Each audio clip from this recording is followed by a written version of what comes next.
வணக்கம். இது உங்கள் சாய் சிருஷ்டி சமையல். எப்பயும் நம்ம ஒரே மாதிரி சட்னி செய்யாமல் நல்லா விதவிதமான சட்னி செஞ்சிங்கன்னா டெய்லி செய்கிற இட்லி தோசை மறந்துட்டு சாப்பிட்ருவாங்க. பஞ்சு மாதிரி இட்லிக்கு அழகான ஒரு மாங்காய் சட்னி தான் செய்ய போகிறோம். ரொம்ப டேஸ்டியாக இருக்கும். ஒரு வாட்டி செஞ்சிங்கன்னா அடிக்கடி செஞ்சு கொடுக்க சொல்லுவாங்க. அவ்வளோ ருசியான ஒரு மாங்காய் சட்னி செய்யலாம். ஃப்ரெஷ்ஷாக நம்மளோட மரத்துலேருந்து எடுத்த 2 மாங்காய் எடுத்துருக்கேன். ஆனால் நான் ஒன்று தான் இப்போ யூஸ் பண்ண போகிறேன். இந்த மாதிரி துண்டு துண்டாக நறுக்கிக்கங்க.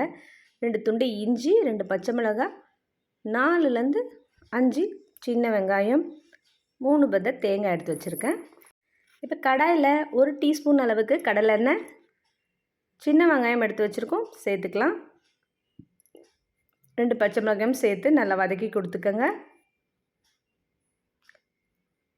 2 துண்டு இஞ்சியும் சேர்த்துக்கிறேன், தோல் நீக்கிட்டு. 2 காஞ்ச மிளகாய். காரம் அதிகமாக தேவைப்படலன்னா நீங்கள் காஞ்ச மிளகாய் சேர்க்க வேணாம்.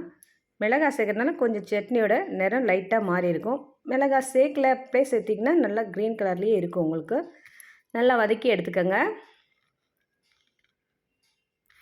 அதே எண்ணெயிலே சின்னதாக புளியை எடுத்துடலாம். நார் கொட்டையெல்லாம் எடுத்துட்டேன் நான். இந்த புளி கரெக்டாக இருக்கும். ஃபஸ்ட்டு நம்ம மாங்காயை மிக்ஸி ஜாரில் சேர்த்துக்கோங்க. தேங்காயும் சேர்த்துக்கலாம். கொரகொரப்பாக நல்லா அரைச்சிட்டு வந்துடலாம். தண்ணி எதுவுமே நான் ஊற்றவே இல்லை. இப்போ புளி எல்லாமே சேர்த்துக்கலாம். மாங்காயில் கொஞ்சம் புளிப்பு கம்மி, அதனால தான் நான் புளி சேர்த்துருக்கேன். ரொம்ப புளிப்பு மாங்காவாக இருந்தால் நீங்கள் புளி சேர்க்க வேணாம். கொஞ்சம் உப்பு சேர்த்து அரைச்சிட்டு வந்துடலாம். செம்மையாக இருக்கு. இப்போ தாளிப்பு கொடுத்துடலாம்.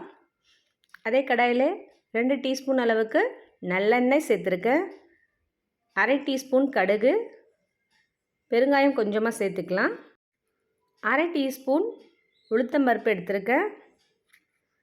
இப்போ எல்லாம் பொரிஞ்சு வரட்டும்.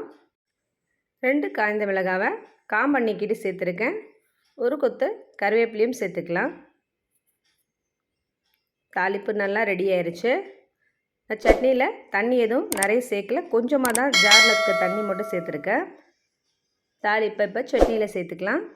அருமையான சைட் டிஷ் ரெடி ஆகிடுச்சு. உப்பு புளி காரமெல்லாம் செம்மையாக இருக்குது. செஞ்சு பாருங்கள், எப்படி இருக்க சொல்லுங்கள். மறக்காமல் சேனலை சப்ஸ்கிரைப் பண்ணுங்கள்.